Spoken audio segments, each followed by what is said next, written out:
A very good morning, dear students. Hope you all are fit and fine at your own place. Now today I am going to show you dry heating test of few of these salts which is there in your syllabus. These are the common salts which is there in 9th standard as well as in 10th standard. In the previous work also I have sent you few YouTube videos of the dry heating test. Today practically I am going to show you so that you can understand the concept in a better way. Now before starting the practical, I would like to discuss what do you mean by this term dry heating. Dry heating means where you can take the substance in the test tube and heat without addition of water or any other salt, and then you have to observe the result. So we have taken few salts today. First of all, I am going to show you dry heating of this copper sulfate. This is hydrous copper sulfate which is blue in color. CuSO4.5H2 is the formula. So take smaller amount of salt in the test tube. This is your hydrous copper sulfate, and without addition of any other substance into it, you have to heat this. Either you can use a spirit lamp or you can use a Bunsen burner. Whenever you heat a substance, always keep the test tube in this particular direction. Don't do like this. So heat it.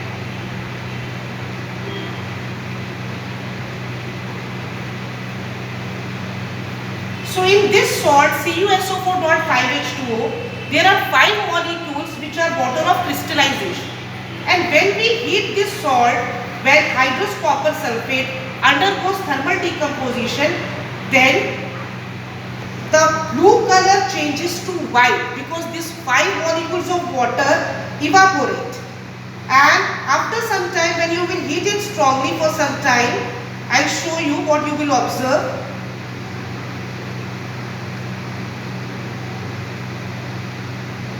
From the bottom you can see there is change in the color.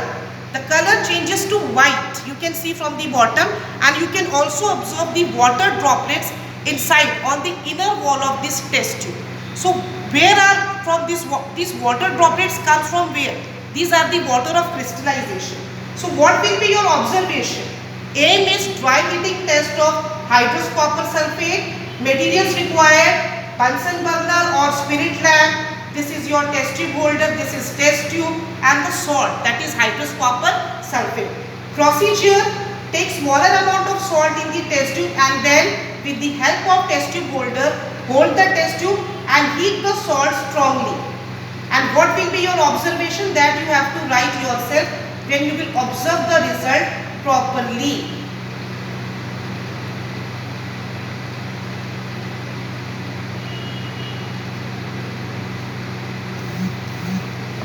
See here, from the bottom when you will see the color start changing into white, and water droplets also appears on the inner side of the test tube. So this is the observation for the dry heating test of hydrous copper sulfate. One more point I would like to clear here. When we discuss about the test of water, water turns an hydrous copper sulfate from white to blue.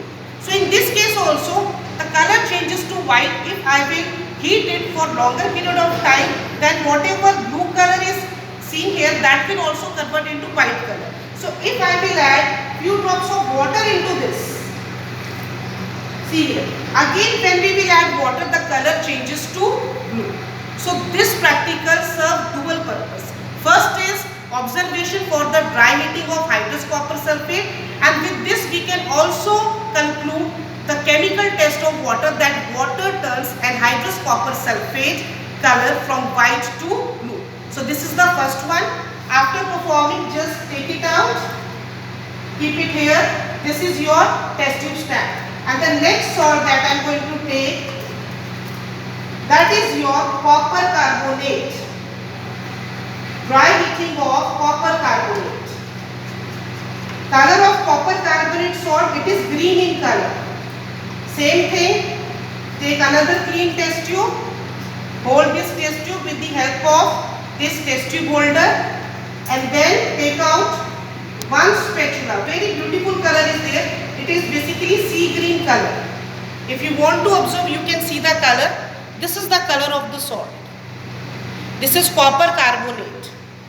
and then take smaller amount of copper carbonate in a test tube. Whenever you test anything, it's always better to take the quantity in smaller amount. You are not supposed to waste the salt and then heat this salt.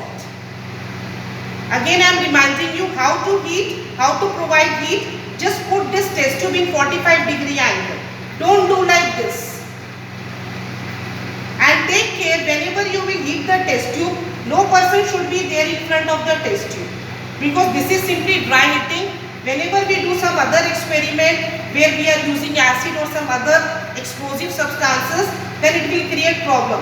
So holding of the test tube in proper position is very much required.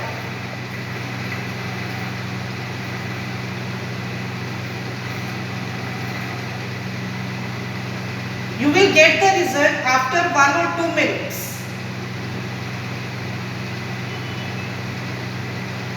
See, result is coming. See, when we will write down the reaction will be CuCO3. On heating, it will give CuO plus CO2. But in this case, carbon dioxide gas is not visible, because carbon dioxide gas is a colorless gas. And the amount of gas which is released by dry heating, that is very less, that we cannot test. But yes, you can see there is a change in the color. Green color changes to black color residue. See this. Green color changes to black color residue due to formation of a new compound, that is your copper oxide. So in this case, A and C, what you have to do, you have to write all this practical in one experiment only. Dry heating of the falling salt. Few of the salt I have discussed in the previous lecture, and few of the salts which are left, that I am showing you today. So that you have to write by writing the number. First is hydrous copper sulfate, second is copper carbonate. Procedure is same in all the cases. We have to take smaller amount of salt in the test tube, and then with the help of holder, we have to hold the test tube, and then we have to go for dry heating. But results are different and observation is different. So what will be the observation? The green colored salt changes into black color residue due to formation of copper carbonate. And in reaction you will write CuCO3, that is copper carbonate, on thermal decomposition gives CuO copper oxide plus carbon dioxide. So this is the dry heating of the second salt. Moving on to the next one. Next which I am taking, that is your hydrous cobalt chloride. As we have taken hydrous copper sulfate, this is hydrous cobalt chloride. Take smaller amount of hydrous cobalt chloride. Formula is COCl2.6H2. So 6H2, that is water of crystallization, which is present in this. Like this you have to take the salt. The color of this salt is almost, it's dark pink. Here it is not clearly visible, and then go for dry heating of this. COCl2.6H2O, hydrous cobalt chloride. Why hydrous word I am using here? Because 6 molecules of water of crystallization are present. Now when you will heat it properly,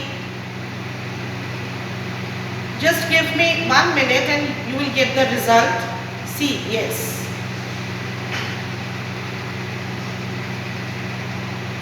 Result has come.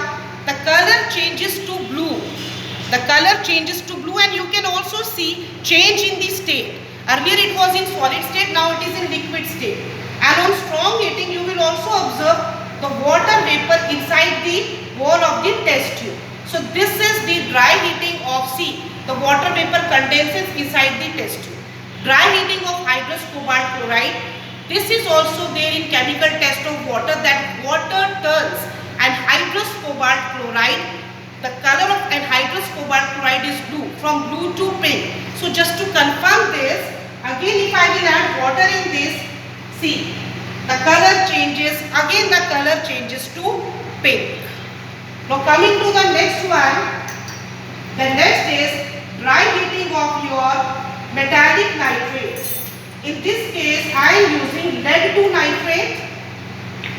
In metallic nitrate there are different types, but the result for lead nitrate, copper nitrate, that is same. So lead 2 nitrate I am taking. PbNO3 twice. It is a white colored salt. Take smaller amount of salt in the test tube and heat it strongly. Whether you will take lead nitrate or you will take copper nitrate, result will same. Result will same means reddish brown gas, nitrogen dioxide will release. So you have to heat it strongly. Crackling sound also comes out. This is also one of the observation that this salt burns with a crackling sound.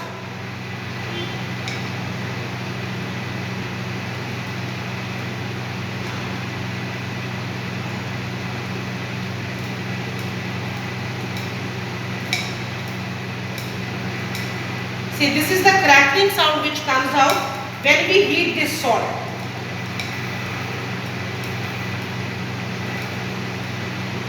Aim and procedure is same, observation and results are different. Very easily you can see this reddish brown gas. I think it is clear to everyone. So this reddish brown gas which releases, that is your nitrogen dioxide which releases when we go for thermal decomposition of metallic nitrates such as lead 2 nitrate, copper nitrate, etc. So this is the observation. Two observation. One, this salt burns with a crackling sound. Second, a reddish brown gas releases, that is your nitrogen dioxide. And reaction will be PbNO3 twice.